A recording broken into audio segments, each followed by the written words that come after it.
Hello, welcome to Exploring the Divine Feminine. I'm your host, Ramona Sidaway, and this is episode number 8. We discuss all things related to the feminine divine, mostly within the context of the Restored Church of Jesus Christ. Let's dive in. Today I wanted to talk about the Garden of Eden as a sanctuary and a temple, how that relates to Adam and Eve, and how that relates to our marriages today.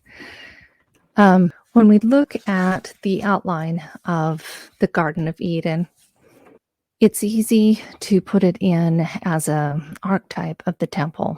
A lot of times the Garden of Eden has been related and compared to as a temple, as an archetype. As we look at the way it's laid out, we can see the symbolism there. Eden was placed on a mountaintop because we read in Genesis that the rivers flowed downward from there. So it's up at a higher place. It's an enclosed place with only one entrance. Otherwise, the cherubim that the Father put to guard the way couldn't have successfully guarded that access point. The garden is oriented eastward, and also included in the picture of the garden is the cherubim and the fiery, ever-turning sword. So all of those have deep temple symbolic meanings. And as we talk about Eden, we know from reading Genesis, from the temple and other scriptures, that it's not only a lush garden. We know it was a beautiful big garden, but it was also a sacred space. And there are so many parallels between the Garden of Eden, the tabernacle in the desert that Moses was commanded to set up, the Holy Temple, both in Jerusalem and in modern day temples. We see a lot of those parallels between the temple and the Garden of Eden. So the Garden of Eden, it's a sacred space. It was a place that God the Father walked, and it says in the cool of the day, which I absolutely love that imagery. If we're to really be able to understand the scriptures used to be read, they were read out loud. There were stories that were told out loud, not read as we read them today. And so been more of a visual experience, as these narratives would have been told and retold over and over again. And that as we visualize things, we're able to see more of what's in the scriptures, what's symbolic. And I think the Spirit can work on us and work within us in a different way than just sitting down and reading it. I love to read. So I love to read and research. So the reading part for me is fabulous. It's great. But if you want to try something else, a new way of being able to understand these things and try visualizing everything that has been told in these narratives. The Garden of Eden, it's a sacred sanctuary. It's the Holy of Holies. It's the center of this new world. This is a place where the presence of God abided. It seems like, if we are just visualizing, it must have been a very safe space, a very calming, sacred place where Adam and Eve had this amazing opportunity to just talk with them, to sit down and just have these conversations and just to feel of that fullness of the Spirit and of his presence. It was, and as we look at it as an archetype of the temple, we can visualize and sense that the temple is a place that we can go if we are prepared. We have to be in the right mind and the framework we can go to that sanctuary and to be able to feel more fully of God's presence. I truly believe that second only to the temple is the home, that we have that direction and the opportunity of creating a very sacred space in our home. Overall, yes, in the home, it's whatever we bring into it, whatever we allow to stay in there, we have full control over that. I would also recommend that we have one room, just one room, whatever you want it to be, where it is set aside for something, for even more special, that somebody could go and sit. And it's not where the children play. It's not where we do our crafts. It can be a formal living room. It can be just a special area. One of our homes, when we lived overseas, we had this really small room upstairs that it was too small to put a bed in. I guess we could have put in some kind of wardrobe to hang up clothing, but I turned it into a meditation room, a sanctuary where nothing else was allowed in there. I had a couple of things in there that, I could put in a candle when I was meditating, perhaps some soft music, and I had my meditation mat. And for me, and for anybody who else wanted to go in there, but it was mostly me, it was a place that was completely free of the world. There were no other objects in there. And I didn't allow other things in there. Even there were a few cupboards, but I didn't even want the energy of secular books or anything of that sort. It was a place for me to really focus and meditate and be at one with God. Now, this can be at any place. You don't have to have a sequestered place to pray, obviously, but I like this idea of the Garden of Eden as an example of a place where a man and woman first came together and were in the presence of God. It talks about in Deuteronomy that it talked about God walking about in the garden, and in Genesis, but there's a linguistic parallel in Deuteronomy when they're talking about the tabernacle of the Israelites in the desert. So there's a Hebrew word that is used in both of those, in Genesis and in Deuteronomy, that is a verb that's used to describe both God's walking about in the garden and his moving about to protect the Israelites in the desert, where they're instructed to keep their camp holy. They wanted to keep that special place in the desert that they had created and they had control over, to keep it sacred for God to be able to dwell and to walk about and to protect. And I take a lot from chapter 12 of my book, the role of a husband and father. I think a lot of times it's unfortunate that if we talk about, some people feel like if they talk about female empowerment, that means that they need to denigrate the male, or that there's no place. And that's not at all what my message is. My whole message is taking the power of both of them, the sacred power that's been given them separately, and that they're meant to bring it together to create an even greater power. With the Garden of Eden, each of them had roles. Adam's role in Genesis 2:15 in the Hebrew Bible, where it says to work it and guard it. Adam is an archetype for the great high priest. He is the high priest in the Garden of Eden, which of course makes Eve a priestess, a high priestess. You can't have a patriarch without a matriarch. You can't have a priest without a priestess. they both go together. So he is the high priest. He is an archetype. Adam is an archetype for the great high priest, which is Jesus Christ, which all of our, the symbolism from the law of Moses, from the temple ceremonies, through even when women and wives are compared to the church, where Jesus is the husband, the high priest, and the women are compared to the church.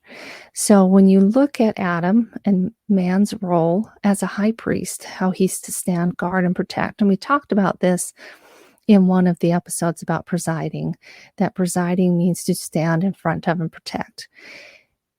Now, once again, I want to reiterate that presiding in the home is very different than presiding in the church.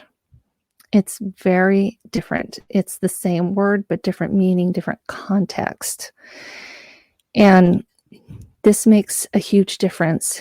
The way a husband and father will behave in the home, and as well as the wife and mother. They are partners, and in essence, they preside together. But when we speak of the man presiding in the home, it's in the context of the priesthood, where he is the high priest. He stands guard and protects Eden, the Garden of Eden. And as we've discussed, the home can be as sacred, second only to the temple. So the husband and father, as a high priest, stands guard in front of the home, which is meant to be holy and kept holy. And I liked in the Garden of Eden story in Genesis, the tree has often, most of the time, had a very sacred symbolism in the Middle East and ancient Israel, and even in today. The trees, along with a lot of the other symbolism, a tree will symbolize God as well.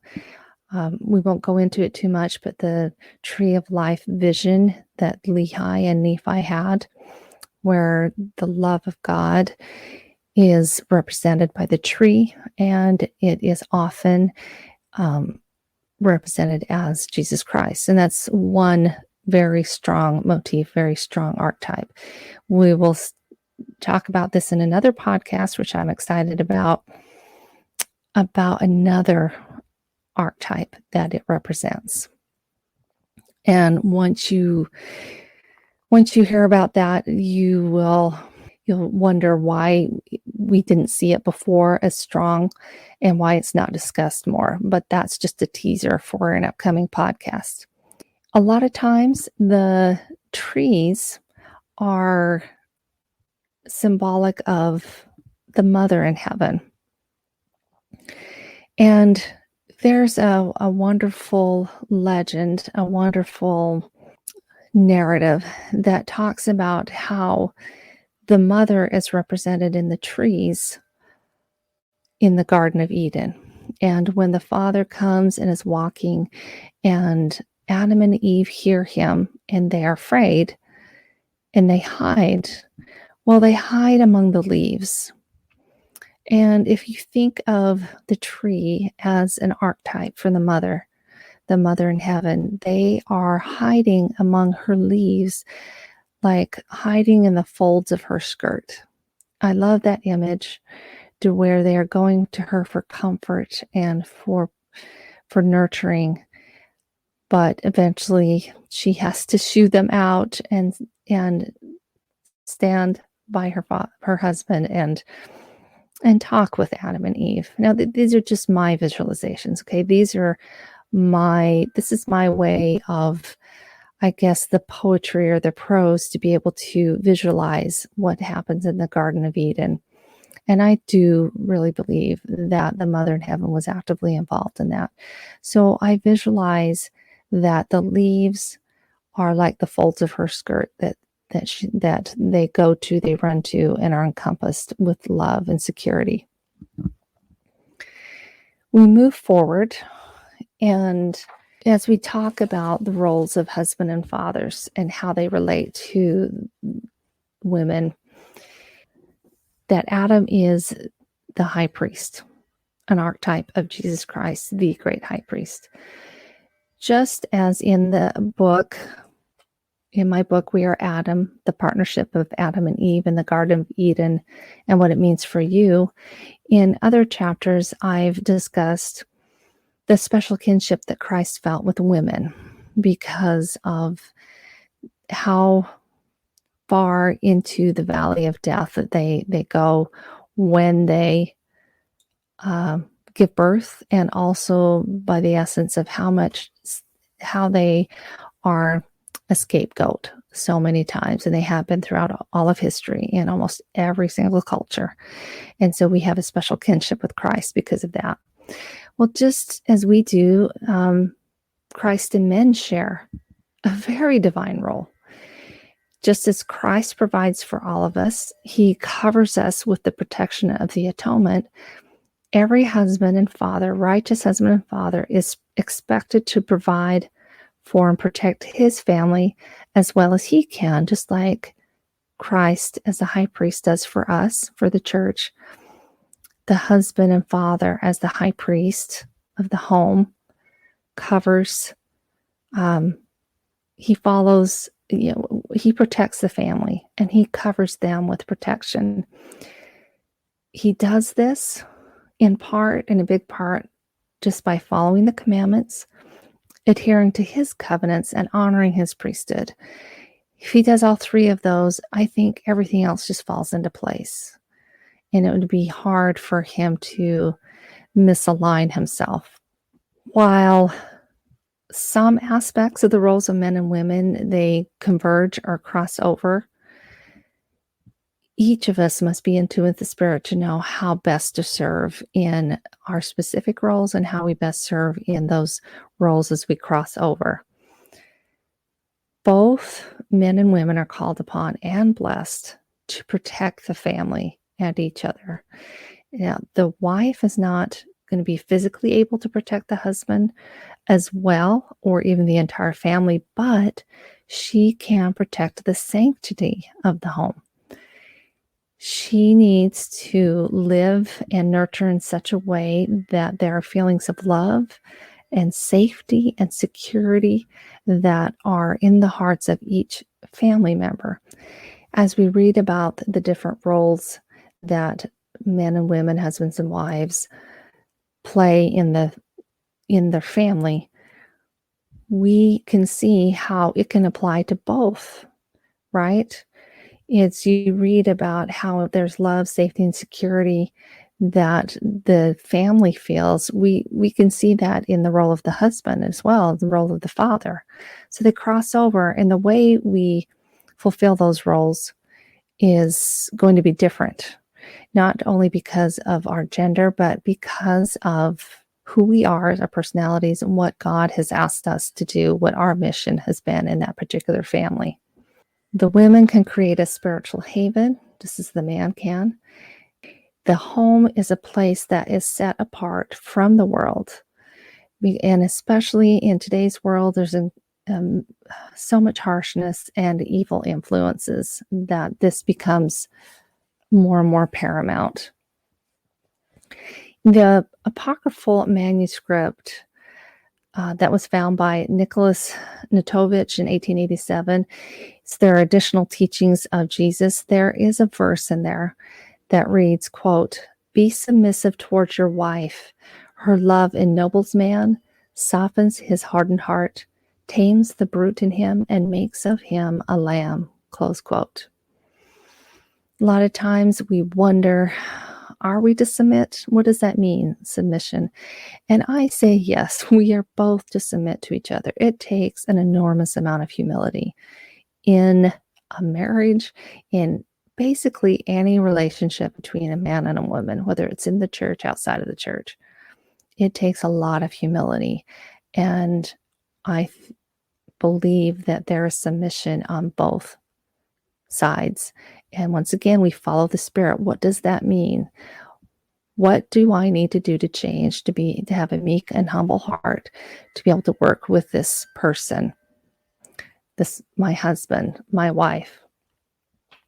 For two righteous people that are married in the new and everlasting covenant, and they're both faithfully keeping commandments and covenants,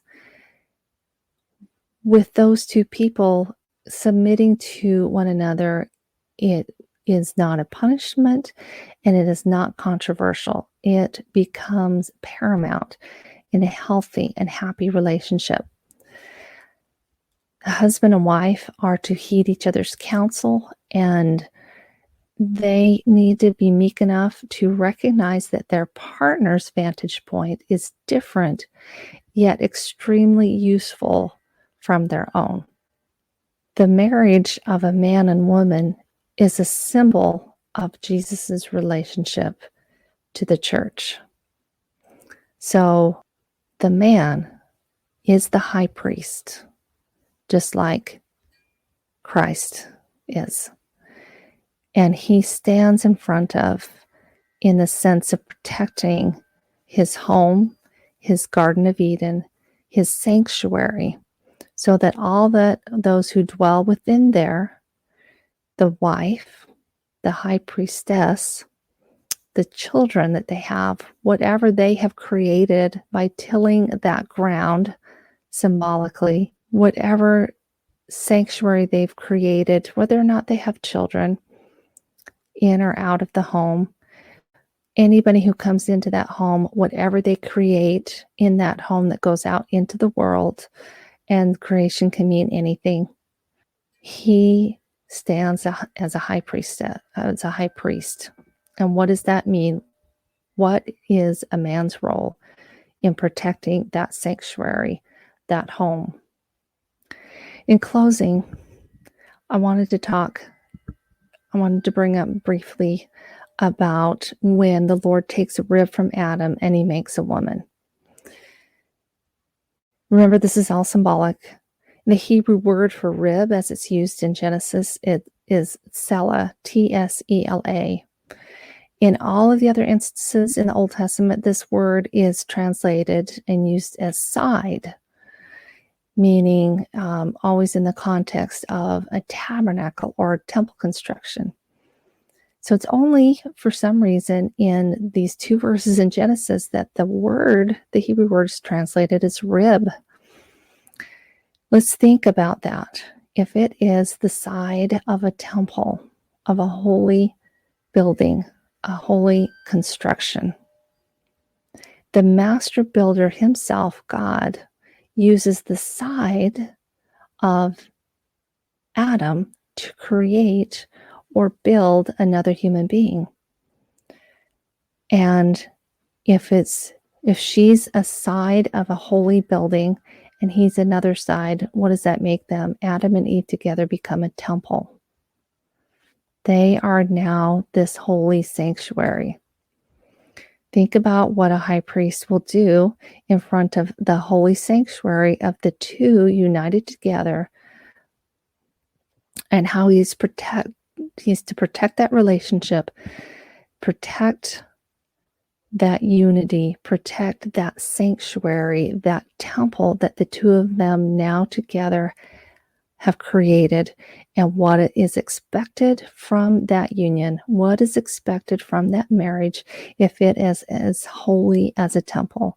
If he's the high priest of that holy sanctuary, she is the high priestess of that holy sanctuary. Just contemplate that for a second. And I think when you see and visualize your marriage, your relationship in that context, that it is like a holy temple, it is a sanctuary, it is a Garden of Eden in the center where the presence of God can dwell. I think we will look at our roles, our callings, our missions as the high priest is the high priestess, the patriarch and the matriarch, the man and the woman. we will be able to better visualize what we are supposed to do, what we are responsible for, what we are accountable for, and the power we have within that relationship. It's amazing stuff. Visualize the scriptures. When we think about, if we focus on the positive image of Eden as God's first dwelling place, as that our marriage is like a temple, like a sanctuary, that we are to create a place that is so anchored to have in close contact and have a communion between God and us. This will help prompt us to think of what is needed to restore that relationship between us and God, and if and when we have hiccups in our own relationship, what we need to do to restore our own relationship so that God's presence can dwell, so that we can once again become that sanctuary, that temple. Thank you so much for joining me. I appreciate all of my listeners. If you have a chance, please hit the subscribe button.